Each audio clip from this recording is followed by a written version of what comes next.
질주를 계수할지니 곡식에 낫을 때는 첫날부터 질주를 계수하여 네 하나님 여호와 앞에 질지절을 지키되 네 하나님 여호와께서 내게 복을 주신 대로 내 힘을 헤아려 자원하는 예물을 드리고 너와 네 자녀와 노비와 네 성중에 거하는 네 인과 및 너희 중에 있는 객과 고와 가부가 함께 네 하나님 여호와께서 그 이름을 두시려고 택하신 곳에서 네 하나님 여호와 앞에서 즐거워할지니라. 너는 애굽에서 종되었던 것을 기억하고 이 규례를 지켜 행할지니라. 아멘. 유튜브에서 본 내용인데요. 어떤 분들 이 네 사람이 마스크를 끼고 음식을 먹습니다. 근데 쉽지 않더라고요. 어떻게 먹었을까요? 음식을 어떻게 먹었을까요? 그렇게 먹었어요? 예. 그런데 얼른 내리고 또 한 입 넣고 또 얼른 또 마스크를 끼고 그러더라고요. 믿음 없는 사람은 노래를 들을 때 그렇게 얘기합니다. 좋은 노래를 들으면 뭐라고 한가요? 말미에? 앵콜이라고 하는가요? 앵콜. 우리 믿는 사람은 좋은 찬양을 들으면 뭐라고 한가요? 아멘. 마스크를 내리고 한번 아멘 해볼까요? 아멘을 힘차게 하셔야 됩니다. 왜냐하면 지금 나름대로 사람들이 많이 모이지 않지만요. 아마 라이브 방송으로 지금 되고 있나요? 예, 진행 중에 있답니다. 같이 함께 예배를 드리는 그런 사람들도 있거든요. 그런데 아마 현장에서는 또 거기에서 아멘, 아멘 하고 아마 댓글을 달고 있는 그런 분들이 계실 겁니다. 시대적으로 참 상당히 많이 어렵습니다. 또 힘겹습니다. 1월 달에 이 코로나가 발병이 되어져서요. 지금 근 6개월 가까이 이렇게 진행되어지고 있는데 광주라는 곳이 또 심상치 않는 그런 이 분위기 가운데 빠졌습니다. 그러다 보니까 왜 그런가 봤더니 한마디로 얘기하면 방심한 것 같아요. 우리는 괜찮겠지라고 방심했던 것 같아요. 다시 한번 이 코로나 전국에서 해방되어질 수 있도록 늘 위해서 기도하시고요. 이겨낼 수 있는 그런 담대함이 우리 가운데 있어지기를 원합니다. 아멘. 마스크를 끼고 있어도 제가 아멘 한지 아닌지 금방 알 수 있습니다. 항상 기뻐하라. 쉬지 말고 기뻐하라. 틀렸나요? 범사에 기뻐하라. 항상 그 세 가지를 잘 적어 놓을 수 있기를 바랍니다. 항상 기뻐하라. 쉬지 말고 기뻐하라. 범사에 기뻐하라. 항상 기도하라. 다음은 쉬지 말고 기도하라. 범사에 기도하라. 그리고 세 번째는 뭔가요? 다른 것 아니에요. 항상 감사하라. 쉬지 말고 감사하라. 범사에 감사하라. 오늘 말씀의 핵심이에요. 그것 자체가. 그러니까 감사 나와 있고 기도 나와 있고 기뻐함 나와 있는데 지난 6개월 동안을 우리 자신을 잘 한번 점검해 보자고요. 얼마만큼 내가 감사했는가. 그리고 얼마만큼 내가 기도했는가. 그리고 내가 얼마만큼 하나님 앞에서 또 감사하며 살아왔는가를 잘 점검해 볼 수 있기를 바랍니다. 그것이 신앙이고 그것이 믿음이거든요. 그래 신앙의 종류는 세 가지라고 얘기할 수 있겠어요. 다른 사람 얘기하는 것 아니고 믿음 없는 사람 얘기하는 것 아니고 우리 믿는 사람을 얘기하는데요. 신앙의 종류는 세 가지예요. 세 가지. 하나는 뭐냐면요. 사계절로 불평만 하는 사람이 있어요. 사계절이 뭔가요? 봄, 여름, 가을, 겨울입니다. 봄은 봄대로 불평하고요. 여름은 여름대로, 가을은 가을대로, 겨울은 겨울대로 불평합니다. 여름엔 더워서 못 살겠다 합니다. 겨울엔 추워서 못 살겠다 합니다.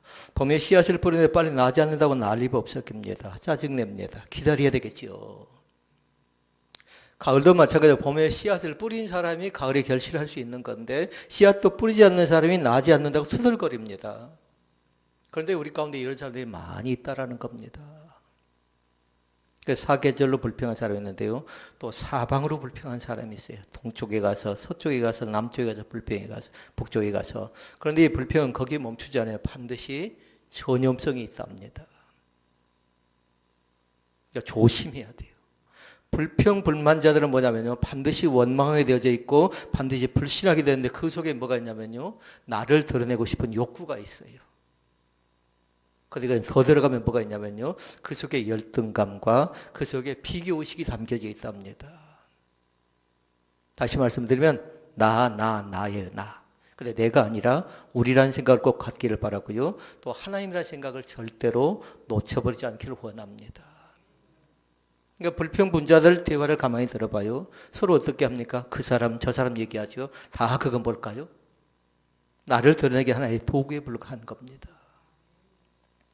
혹시라도 지난 상반기 동안에 6개월 동안 내가 불평하며 살아왔다면요, 철저하게 제거하시고요, 내가 이제 그런 사람이 아니라 쉬지 말고 기도하고 범사에 감사하는 귀한 자리 가운데 들어갈 수 있기를 바랍니다. 6개월 동안 어렵긴 어려웠어도요, 그러나 우리는 뭐냐면요, 그럼에도 불구하고 우리는 감사할 것들이 많이 있답니다. 아멘. 그럼에도 불구하고 우리는 감사할 것이 얼마든지 있어요. 두 번째 사람이 있습니다. 두 번째 사람은 뭐냐면요, 감사할 일은 감사합니다. 그리고 불평할 일은 어김없이 불평하며 살아가는 사람들이 있습니다. 그래서 잘 살펴봐요. 감사할 것에 감사하고 불평할 일을 불평하는데 뭐가 잘못됐다라는 겁니까? 라고 얘기할 수 있겠지요. 그런데 문제가 있어요. 내가 채점과 내가 심사위원이 되는 겁니다. 이거는 감사거리, 이건 불평거리, 내가 판단하고 내가 결정하는데 그것은 맞지 않습니다. 내가 심사해서 되는 건 아니에요. 실패 속에서 배운 것이 많고요. 그리고 좌절과 포기 속에서 배울 것이 많은데요. 우리는 끝이 아니라 늘 고백을 하지요. 왜냐하면 우리는 반드시 뭐냐면요, 지금은 좀 어렵지만, 지금은 좀 힘들지만 반드시 되어지는 거룩한 기쁨의 열매가 우리 가운데 생겨날 줄로 믿습니다. 지금은 저 과정이 좀 불행스러워 보여요. 좀 실패해서 뭔가 갖지 못한 것처럼 보여져요. 그러나 그것이 끝이 아니라는 겁니다. 전세는 어째요? 반드시 역전의 찬스가 두세 번 정도 옵니다. 그럴 때 꽉 잡으라고요. 그럴 때 기회를 잘 붙잡으시라고요. 제가 병원 환자들 신방 갈 동안 늘 한 얘기가 있습니다. 인생은 어떻게 사셨습니까? 물어봅니다. 30을 살았던, 60을 살았던, 70을 살았던, 80을 살았던 항상 물어보는 얘기는 뭐냐면요, 인생을 어떻게 살아오셨습니까? 물어보고 나서요, 확인하는 내용이 한 가지 있어요. 그러면 앞으로 인생이 얼만큼 주어지겠습니까? 라는 겁니다. 70이 넘으신 분은 제가 얼마 전에 신방을 갔거든요. 가서 제가 물었던 내용이 그거예요. 어떻게 살아오셨습니까? 하나는 또 뭐라고요? 앞으로 몇 년이 더 남아있을 것 같습니까? 물었다고요. 그분에게 70년 남아있을까요? 그건 몰라요. 보장을 못해요. 근데 모르긴 해도 지금 90까지는 가니까 20년 정도, 90까지 간다면 20년 정도 남아있을 것 같고 100세를 산다면 30년 정도 남아있을 것 같지요. 그런데 인생을 그 누구도 장담할 수가 없습니다. 그래서 제가 부탁한 내용이 하나 있습니다. 이렇게 병 중에 또 어려움 가운데 빠졌다는 건 뭐냐면 하나님께 또 기회를 주었다라는 겁니다. 믿는 사람의 기회는 뭐냐면 잘 믿을 수 있는 기회이고요. 믿음 없는 사람은 믿을 수 있는 기회를 주신 줄로 믿습니다. 그러니까 믿음 없는 사람이 그 기회를 붙잡지 못하면 그 불행이라는 건 다른 것 아니라 천국이 아니고 지옥이라고요. 영생이 아니라 영벌이라고요. 믿음이 있는 사람이 깨닫지를 못하죠. 그러면 계속해서 다른 사람의 존경심이 없는 겁니다. 그러니까 잘 기억하라고요. 뭔가 어려워져 간다, 뭔가 실패했다, 뭔가 좌절했다 할 때에 반드시 낙담하지 마실 것. 왜? 하나님께 또 나에게 기회를 주십니다. 그때 나는 어째요? 기회를 붙잡는 겁니다. 오늘도 그 길을 걸어갈 수 있기를 바랍니다. 감사할 일에 감사하고 불평할 때 불평하는 그런 사람이 아니라고요. 감사할 일에 얼마든지 불평 속에서 찾으면 얼마든지 많이 있다는 걸 발견할 수 있기를 바랍니다. 또 한 종류의 사람이 있습니다. 천천후라는 얘기 들어봤나요? 천천후로 감사하는 사람입니다. 왜 사람이 살다 보면 불평하고 원망하고 낙담하고 좌절하고 실패할 일이 없겠습니까? 그러나 중요한 것이 있어요. 우리의 눈을 잘 보시라고요. 여러분의 눈을 잘 보시라고요. 보인가요?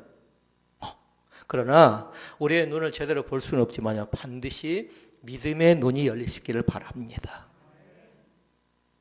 믿음의 눈이. 그걸 두 자로 뭐라고 한가요? 영안이 열릴 수 있기를 바랍니다. 믿음의 눈이 열리지 못하면 매사가 다 원망불평이에요. 근심이에요.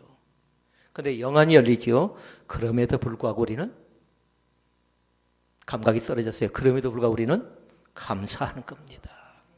이것이 믿음의 눈이고 이것이 영안이라고 얘기할 수 있겠습니다. 그러니까 여러분이 만약에 적는다면 그렇게 쫙 적어놔야 돼요. 이 세상엔 감사할 일로 꽉 채워졌다고 기억해야 돼요. 찾아보면 얼마든지 있어요.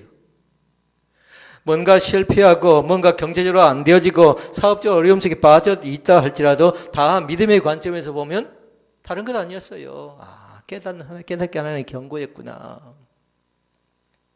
코로나19를 통해서 하나님께 주신 것이 다른 것 아니었어요. 한국교회 주신 메시지는 회개하라는 것이었어요. 서울뿐만 아니라 광주, 그전에 대구가 난리 법석일 때 이러면 어떻겠습니까? 광주만 아니면 되겠지 했지요. 그러나 우리 광주는 어떻겠다고요? 광주는 청정지역이라고 하면서 방심했거든요. 우리가 예배를 드리고 있는 이 시간에도요.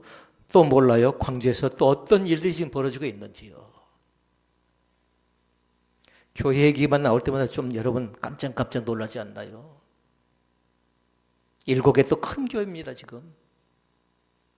그런데 하나님이 주신 메시지가 있을 것 같아요. 또 어치에서 사랑교회라고 얘기하대요. 그 교회는 이단 교회예요. 신천지는 아니고 이단적인 그런 교회거든요. 이미 다른 교단에서 그 교회는 이단입니다 하고 정지를 했던 그런 교회예요. 그러니까 교회라고 얘기할 수 없는 곳입니다. 아리스토텔레스라는 사람은 그렇게 얘기했습니다. 행복은 누구의 것이라고 했을까요? 누구의 것이라고 얘기했을까요? 행복은 욕심하게 내 것 하지 말고 감사하는 사람의 것이랍니다. 그러니까 행복은 누구의 것이에요? 감사하고 있는 우리 자신들의 것이라고요. 오늘 라이브 예배를 드리고 있는 우리 믿음의 사람들의 것이라고요. 함께 예배를 참석하지 못하지만 병중에 있는 병실에 있는 우리 믿음의 사람들의 것이라고요. 그 행복을 누릴 수 있기를 바랍니다. 타고르라는 시인이 있습니다. 근데 그분은 그렇게 얘기했습니다. 감사의 분량이 곧 행복의 분량이래요. 그 얼마만큼 감사한가에 따라서 그 사람의 행복도가 측정이 되어진대요. 여러분이 지금부터 해야 될 거 있어요. 불평한 사람 왕따 시켜야 돼요. 좀 심한가요? 어쩔 수가 없어요. 왜냐하면 전염돼서 그 사람이 가정에 들어가면 가정에 전염시키고 자녀들이 들어가면 자녀들에게 들어가니까요. 조심해야 돼요. 그 사람들이 뭘 맡길 수 있겠나요? 매사를 감사거리들을 찾아세요. 감사의 사람으로 새롭게 거듭나는 귀한 축복의 역사가 우리 가운데 있기를 주의 이름으로 축원을 드립니다. 우리는 지난 맥주 감사주일 때 작년에 배운 것이 있습니다. 무엇을 주시면 감사한 사람이 있어요. 그래서 그 사람은 뭐라고 했냐면요. 1차원적인 감사라고 했어요. 하나님 나에게 건강을 주셨다. 감사한 것. 얼마나 귀한가요? 그런데 그 자체가 1, 2, 3 가운데 뭐라고요? 차원이 1차원밖에 되지 않아요. 주신 것에 대한 감사는요. 2차원적인 감사 있어요. 그건 뭐냐면요. 때문에. 1차원은 다시 말씀드려요. 무엇을 주시면. 나에게 주시면. 근데 2차원은 다른 것 아니에요. 나에게 주었어요. 무엇이 응답되어졌어요. 사랑하는 자녀가 잘 되어져 가요. 나의 건강이 회복되어져 가요. 물질의 복을 얻어가요. 그러면 무엇을 주셨기 때문에 감사한 건 2차원이. 혹시 4차원도 있나요? 네. 3차원적인 감사가 있어요. 그것은 뭐냐면요. 다른 것 아니라 하박국 3장 17절과 18절 말씀이에요. 우리 이미 알고 있어요. 그럼에도 불구하고의 감사라고 얘기할 수 있겠습니다. 환난이 있었습니다. 그리고 고난이 있었습니다. 그런데 감사한 건 뭐냐면요. 그럼에도 불구하고 신앙은 다른 것 아니라 하나님이 나와 함께 하심. 믿습니까? 오늘도 하나님이 나와 함께 하신다는 사실을 믿습니다. 이스라엘 백성들의 중시적인 것이 있습니다. 법궤랍니다. 법궤. 법궤를 생각하면요. 항상 기억해야 할 세 가지를 생각하라고요. 1번 뭘까요? 마스크 내리고 얘기해 볼래요, 누가? 1번 뭐라고요? 법궤 안에 뭐가 담겨져 있어요? 모세의 두 돌판이 먼저 나왔으면 좋겠습니다. 모세가 받았던 두 돌비 있잖아요. 그것이 제일 먼저라고 생각하면 돼요. 왜냐하면 그 안에 뭐가 담겨져 있어요? 하나님 사랑하는 것, 그 다음에 이웃을 사랑하는 것. 그러니까 법궤를 볼 때마다 법궤가 나오면 뭘 생각하라고요? 항상 모세 생각하고 모세의 두 돌판을 생각하라고요. 그 다음에 뭐라고요? 아론의 쌍난 살구나무 지팡이가 있어요. 불가능해 보였습니다. 그런데 그에 대해서 가능성을 찾게 만들어 주었습니다. 사람들은 안 된다고 합니다. 사람들은 못한다고 합니다. 그러나 하나님은 해주셨습니다. 누구에게? 아론에게 해주셨고 이스라엘 백성들에게 해주셨습니다. 세 번째.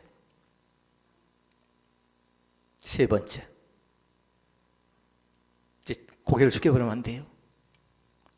만나담은 금항아리. 잘 기억해보라. 만나가 대체 무엇입니까? 이스라엘 백성들이 먹을 것이 없습니다. 그러니까 하나님께서 공급해 준 음식이 뭐냐면요, 만나예요. 뜻은 쫄깃쫄깃하고 맛있답니다. 이것이 무엇이냐 할 정도로 신기하고 맛있었습니다. 자, 이제 여기까지는 기본이에요. 법궤 속에 세 가지 들어있었다. 모세의 두 돌판이 들어있었고, 만나다 보면 아론의 쌍난 지팡이가 있었고, 그 다음에 만나다 보면 금항아리가 들어있었는데 여기까지 기본이라고요? 이제 질문. 왜 하나님께서 이것을 계속해서 이스라엘 백성들로 하여금 기억하고 간직하라고 했을까라는 거예요. 질문 나갔다고요. 이제 답을 하셔야 되는데. 감사. 또 여성 가운데. 잘 기억하셔야 돼요. 잃어버리지 마시래요. 잃어버리지 말고 기억하래요. 그리고 그 정신을 잘 간직하래요. 아멘? 네. 잃어버리지 마시래요. 왜 우리가 6.25를 지키고 왜 나름대로 부활절을 지키고 감사절을 지켜나갑니까? 믿음 없는 자는 6.25를 지킨 이유가 있지요. 왜 그런가요? 어찌 우리 그날을 잊을 수 있을까라는 거예요. 그러니까 이스라엘 백성들도 고난을 많이 당하죠. 그런데 세대가 흘러가면서 사람들이 잃어버립니다. 그러니까 자녀들에게 그것을 보여주는 겁니다. 그리고 우리는 알고 있어요. 맥추절을 사람들에게 물어보니까 세 가지로 얘기합니다. 대체 맥추절에 대한 의미를 모르겠다라는 겁니다. 맥춘지, 그 다음에 뭐예요? 맥춘지 잘 모르겠다라는 거예요. 뭐가 맞나요? 맥추가 맞나요? 맥주가 맞나요? 이런 사람들이 종종 교회 안에 있습니다.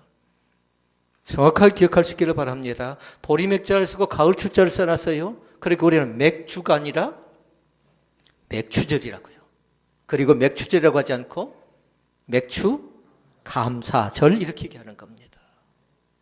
그러니까 보통 이것이 맥주인지 모르는 사람이 있고요. 또 한 종류의 사람이 있어요. 그 사람들은 뭐냐면 그날은 감상금 하라고 한 날인갑다 그렇게 생각하는 사람도 있어요. 상당히 두 번째 부류의 사람이 많습니다. 세 번째 부류의 사람이 있습니다. 세 번째 부류의 사람은 뭐냐면요. 지난 1월부터 시작해서 6개월까지를 나름대로 점검해 보는 겁니다. 그러면서 얘기하기를 에베네셀 하나님이셨구나라는 걸 기억하는 겁니다. 그러면서 감사한다고요. 하나님이 나를 여기까지 또 이곳까지 오늘까지 도와주고 살펴주었다는 사실 앞에 감사하고 있는 겁니다.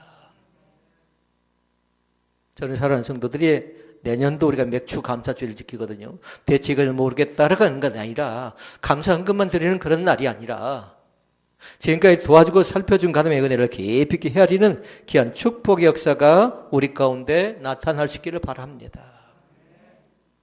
그러니까 늘 기도해야 돼요. 그럼에도 불구하고 나는 감사합니다.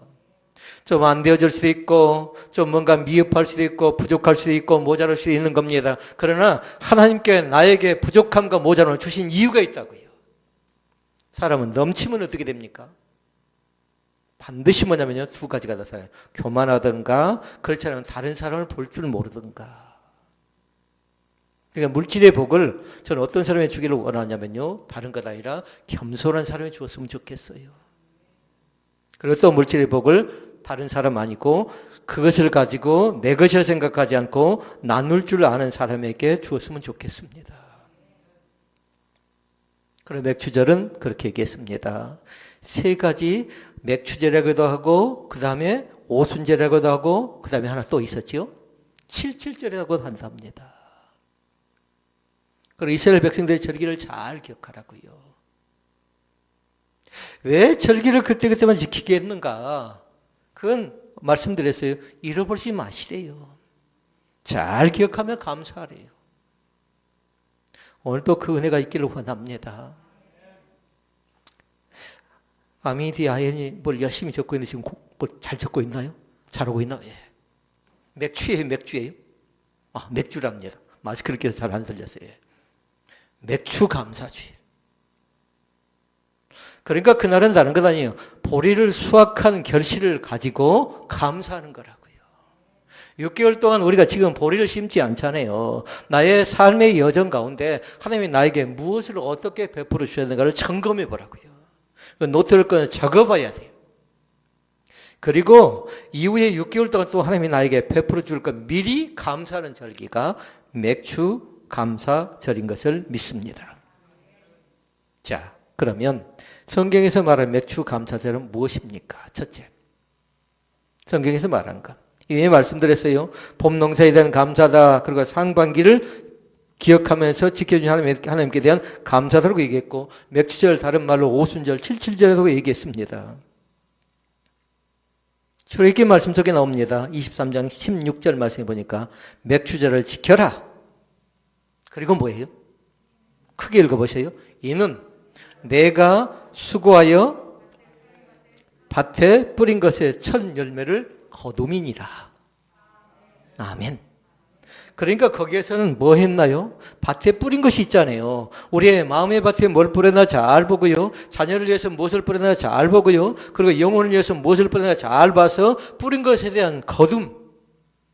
근데 그 속에 뭐가 있냐면요. 수고란 단어를 꼭 기억해 놓도록 하세요. 그냥 저절로 되어지지 않는답니다. 때론 땀 흘려야 됩니다. 때론 정성이 필요합니다. 돌봄이 필요하다는 겁니다. 근데 이스라엘 백성들이 드릴 때요, 반드시 뭐 했냐면요, 형편대로 드리라고 말씀했어요. 레위기 말씀 우리가 공부를 해볼까요?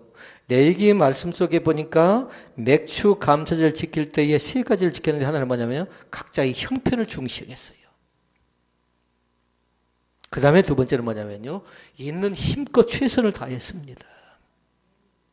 그리고 세 번째는 뭐냐면요, 정해놨어요. 그날은 공식적으로 정한 그날이거든요. 그러니까 반드시 그날은 해야 했습니다. 그리고 우리가 알고 있는 것이 있어요. 그건 뭐냐면요, 잘 사는 사람이 있고 잘 못 사는 사람이 있고 가난한 사람이 있습니다.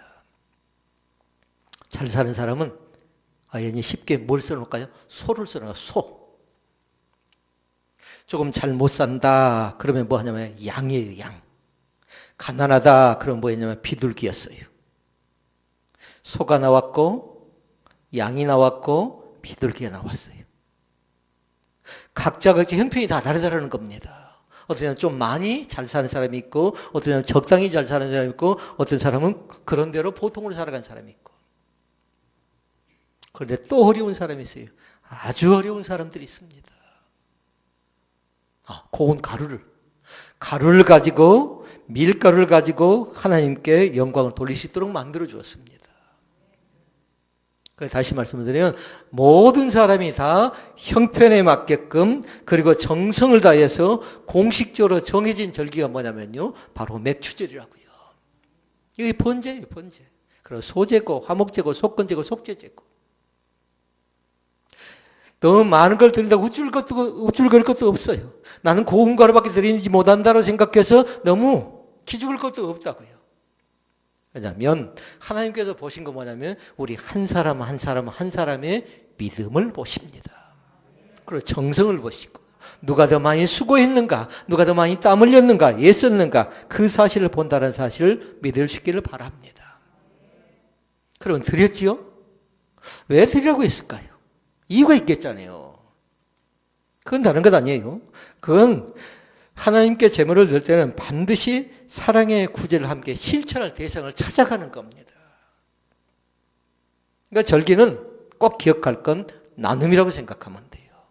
이 절기를 지킬 때에, 이 헌금을 드릴 때에 우리 교회만 조차는 것 아니라 사회적 약자들이 있거든요. 교회 내에 극빈자가 있고 교회 밖에 어려운 사람들이 있거든요. 그 사람들 향해 손을 펴는 절기라고요. 그러니까 나누지 못하면 불쌍한 겁니다. 그러니까 아까 말씀드렸어요. 어떤 사람이 부자 되면 좋다고요? 겸손한 사람. 그 다음에 손을 펴서 나눌 줄 아는 사람. 하나님의 몸된 교도 마찬가지입니다. 어려울 때가 있었습니다. 힘겨울 때도 있었습니다. 그럼에도 불구하고 교회가 손을 펴려고 한 이유가 있어요. 손을 펴고 나면요, 반드시 그 사람은 복을 받는 것 아니라 이 교회가 복을 받기 때문에 그렇습니다. 우리 얼마 전에 66건 프로젝트를 했지요. 한 이유가 있어요. 왜 그랬을까요? 우리 교회 때문에 그런 거예요. 우리 교회 때문에.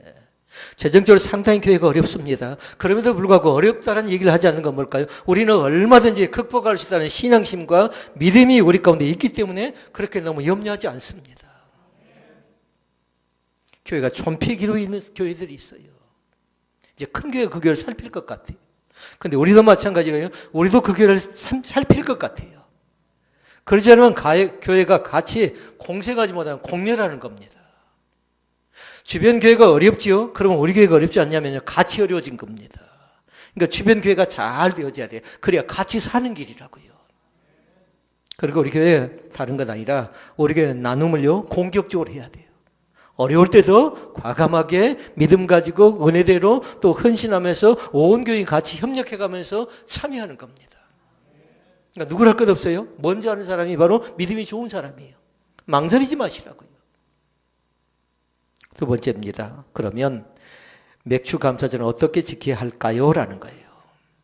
어떻게 지켜야 할까요? 읽어볼까요? 하나님께서 복을 주신 정도를 따라서 예물을 드리며 지키래요. 나에게 어떤 복을 주셨는가를 잘 헤아려 보라고요. 받은 복을 세어보시라고요. 건강을 주신 것도 있고요. 때로는 지혜를 주는 것도 있고요. 때로는 재능을 준 것도 있습니다. 복을 주신 것을 따라서 예물을 드리는데 그 말씀이 10절에 나왔어요. 10절 같이 읽습니다. 내 하나님 여호와 앞에 7절을 지키되 내 하나님 여호와께서 내게 복을 주신 대로, 거기다 딱 줄을 그어야 되겠잖아요. 내게 복을 주신 대로 내 힘을 헤아려 자원하는 예물을 드리고. 그러니까 이미 말씀드린 그런 내용들이에요. 힘대로 한다, 그리고 자원해서 한다, 이 말씀 우리 나눴잖아요. 근데 나에게 어떤 복을 주셨는가 잘 보라고요. 그러니까 여러분들이 만약에 오늘 감사 예물을 드린 사람 거기다 잘 적어놔야 돼요. 꼼꼼하고 세밀하고 촘촘하게 잘 기록해놔서 하나님은 나에게 6개월 동안 이렇게 주셨습니다라는 것을 세밀하게 적어놓으시기를 바랍니다. 만약 오래 적어놓지 못한 사람들은요, 나중에 감사 예물을 드릴 때는 그것을 세세하게 적으라고요. 부족하면 헌금함 속에다가 나름대로 A4 용지를 내세요. 내 사랑하는 큰아들에게는, 또 큰딸에게는, 또 우리 가정에 어떤 복을, 어떤 은혜를 주셨는가를 세밀하게 적어놓으시라고요. 그래, 그걸 갖고 하반기에 또 기도하겠잖아요. 하나님이 원하는 것이 있습니다. 자원해야 됩니다. 다른 사람 눈치 볼 것 없어요. 다른 사람 생각하지 말고 형편껏 처지껏 상황대로 하는 겁니다. 두 번째 말씀 나왔어요. 두 번째는 뭐냐면요, 택한 곳에서. 택한 곳을 잘 보라고요. 택한 곳에서 즐거움과 감사함을 지키래요. 어디에서 택한 받은 거 잘 보라고요. 우린 지금 어딘가요? 택한 장소가 어디냐면 하나님의 몸된 교회예요. 교회. 우리 신혼 베델 교회당에서 택함 받았다는 사실을 믿습니다. 이스라엘 백성들은 다른 것 아니었어요. 예루살렘 성전에 모였지요. 그곳 안에 들어가야 됐습니다. 그러나 지금은 보편적인 교회들이 교회 안에서 하나님의 말씀을 받아들인 모든 사람들에게 그곳이 택한 장소인 것을 믿습니다. 우리는 교회 가운데 택함을 받았어요. 하나님의 자녀로 인정을 받았습니다. 11절 말씀 읽어볼까요? 너와 내 자녀와 노비와 내 성중에 거하는 레인과 및 너희 중에 있는 객과 과부가 함께 내 하나님 여호와께서 그 이름을 두시려고 택하신 곳에서 내 하나님 여호와 앞에서 즐거워할지니라. 그렇게 택한 곳이 어디라고요? 하나님의 몸된 신혼 베델 교회임을 믿습니다. 그러니까 그곳에서 뭐 하라는 거예요? 하반절 뭐 있어요? 즐거워하래요. 믿습니까? 그리고 우리가 이미 말씀 서두에 얘기했어요. 항상 기뻐하라. 쉬지 말고 기뻐하라. 범사에 기뻐하라. 아멘. 아멘. 아멘. 항상 즐거워하고 쉬지 말고 즐거워하고 범사에 즐거워할 수 있기를 바랍니다. 하나님이 그것을 우리 가운데 원하셔요. 그리고 맥주 감사를 지키는 이유 가운데 세 번째로 뭐냐면요. 이미 우리가 말씀을 통해 나눴어요. 하나님의 은혜를 잊지 않기 위해 지키래요. 잃어버리지 않기를 원합니다.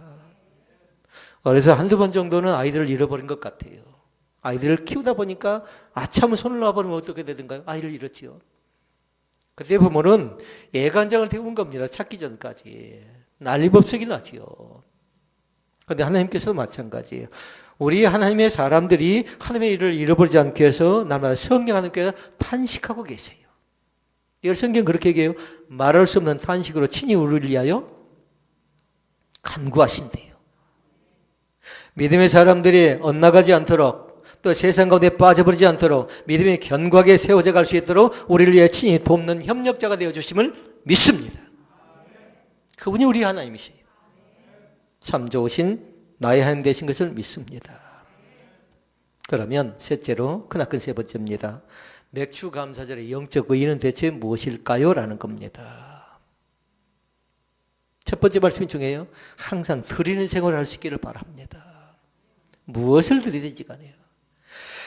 아이를 키운 부모들은 꼭 기억할 것이요. 아이들을 통해서요. 재능을 드릴 수 있도록 늘 가르치도록 하세요. 유태인들은 두 가지를 가르쳤어요. 주의를 가르치고 11조를 가르쳤는데요. 지금 우리는 다른 것 아니라 내가 가지고 있는 재능을 마음껏 드릴 수 있도록 가르치라고요. 공부를 좀 잘하면 어떻게 해야 될까요? 그 공부 갖고 지식 갖고 다른 사람을 위해서 헌신할 수 있는 그런 길을 가르쳐야 되고요. 돈 버는 재주가 있고요. 또 나름대로 정치를 잘하고 나름대로의 재능이 있는 사람은 그 재능을 가지고 사회를 향하여 재능 기부할 수 있는 이걸 드리는 겁니다. 가장 우선적으로 하나님께 드릴 수 있는 것이 무엇인가를 잘 살펴서요. 그것을 통해서 영광을 드리는 겁니다. 늘 축복이잖아요. 너는 이런 재능이 있으니까 그것을 잃어버리면 안 돼. 엄마가 격려하고 아빠가 격려하고요. 그리고 아내도 마찬가지 남편에게 그렇게 격려한 겁니다. 당신은 사람이 참 성실하잖아. 그러니까 그 성실함 가지고 이렇게 했으면 좋겠어. 저렇게 했으면 좋겠어 하고요. 남편이 바라올 때 아내를 향해서 얘기합니다. 당신은 솜씨가 참 좋은데 그 솜씨를 가지고 나름대로 헌신하고 봉사하는 데 쓰였으면 좋겠다라고요. 그 다음에 두 번째 얘기가 있습니다. 반드시 뭐냐면요. 자립의 신앙생활을 할 수 있기를 바랍니다. 너무 의존하지 않아도 괜찮아요. 얼마든지 매이지 않고도요. 혼자서 하나님 앞에 나와서 하나님의 몸된 교회 가운데 열심히 낼 수 있습니다. 그러나 혼자 잘하는 건 아니에요. 스스로 일어나는 다른 사람에 의존하지 않는 그런 신앙을 가지라는 겁니다. 그러니까 자녀가 시집가고 장가가니까 어쩌던가요? 부모가 계속 돌보는 겁니다. 그러니까 시집가 버리고 장가가지요. 그러면 그들 나름대로의 가정 공동체를 만들어서 그곳에서 자기들의 신앙을 키워가는 거죠. 자립의 신앙생활이라는 얘기가 꼭 이해가 되어졌으면 좋겠습니다.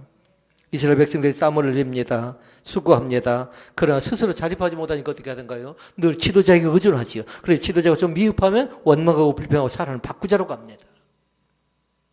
아직 그들이 영적 수준에 이르지 못했기 때문에 그런 거죠. 세 번째가 있어요. 세 번째는 스스로 기도하고 봉사하고 섬기면서 헌신해야 됩니다. 누가 기도하러 가지 않습니다. 그러나 이제는 뭐예요? 나 스스로 언제 해야 되겠구나, 어떻게 해야 되겠구나, 무엇을 위해서 기도해야 되겠구나. 우리는 아는 사람들이라고요. 중요한 거 있어요. 있는 자리에서 기도해도 괜찮습니다. 때로는 성전에 모여 기도하는 겁니다. 굉장히 중요할 때거든요. 언제 어디서 어떻게 할 것인가 누가 가르치지 않고도 이제는 할 줄 아는 사람들이라고요. 스스로. 이걸 두 자로 뭐라고 해요? 자원하시라고요. 자원해서 하시라고요. 그리고 중요한 거 있어요. 네 번째, 내가 맺은 열매로 하나님께 헌신할 수 있기를 바랍니다. 자녀가 맺은 열매를 부모가 등쳐서도 안 되고요. 부모가 가진 것 갖고 자녀가 또 함부로 해서도 안 되는 겁니다. 내가 스스로 땀 흘리고 수고하고 노력하고 애썼던 결과를 가지고 하나님께 헌신하는 겁니다. 이게 중요한 것이에요. 남의 거 그거 생색내지 말라는 겁니다. 그러니까 묻어가지 말라는 거예요. 반드시 내 손이 필요할 때가 있어요. 내 수고가 필요할 때가 있어요. 내 땀이 필요할 때가 있어요. 그때 같이 하는 겁니다. 자, 오늘 말씀을 맺습니다. 하나님께서 맥주 감사절 지키는 자에게 주어진 축복을 통해서 말씀을 맺습니다. 어떤 축복을 줄까요? 오늘 맥주 감사절 지키고 있는 우리 예배 가운데 참여한 대면 예배 가운데 참석한 우리 믿음의 사람들, 그리고 비대면 가운데 참여한 라이브 방송 가운데 참여한 우리 믿음의 사람들에게 어떠한 축복을 하나님께 나에게 베풀어 주실까요? 라는 거예요. 어떤 걸 줄 것 같습니까? 제일 중요한 것이 하나님이 누구 편이 되어 주실까요? 하나님이 나의 편이 되어 주신답니다. 내 편할 때 다른 것 아니에요. 그것은 하나님의 자녀들 편이라는 겁니다. 영적 싸움이 치열하게 벌어지고 있지요. 그러니까 세상 사람들의 편이 아니라 하나님은 내 편이 되어 주신다라고 말씀합니다. 출애굽기 말씀 봐볼까요? 23장 22절 말씀 읽습니다. 크게.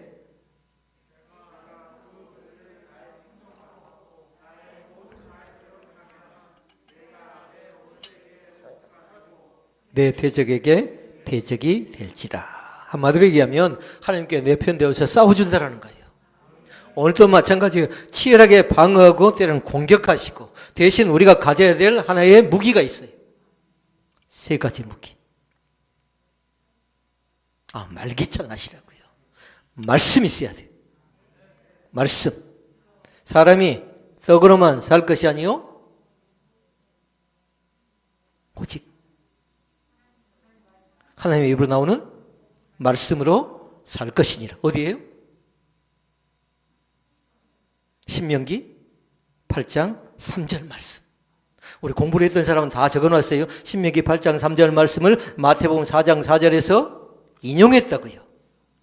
그러니까 18.3 마사사 이렇게 가르쳐 준 적이 있어요. 이제 잃어버리시면 안 돼요. 사람이 떡으로만 살 것이 아니요 하나님의 입으로 나오는 말씀으로 살 것이니라. 이렇게 말씀했어요. 그리고 뭐라고 했어요? 기도는 쉬지 말고 기도하래요. 영혼의 호흡이랍니다. 그리고 우리에게 주어진 무기는 뭐예요? 찬양하라고요. 마음껏 찬양하라고요. 입술을 열어서 찬양하라고요. 길을 가면서 찬양하고 차 안에서 찬양하고 혼자 있을 때 단체로 모였을 때 찬양하라고요. 그렇지 못하면 어둠의 그림자 가운데 불평이 찾아와서 우리를 혼란스럽게 만드는 겁니다. 안 돼 합니다. 그러나 우리 믿는 사람은 안 돼가 아니고 얼마든지 할 수 있습니다. 믿음 안에서 할 수 있습니다. 나는 못해가 아니에요. 나는 할 수 없어요. 그런 사람이 아니라 얼마든지 믿음 가운데 우리는 극복해 나갈 수 있습니다라고 강력하게 선포할 수 있기를 바랍니다. 그 다음에 하나님께 주신 축복의 메시지가 있어요. 양식과 물질의 복을 주신답니다.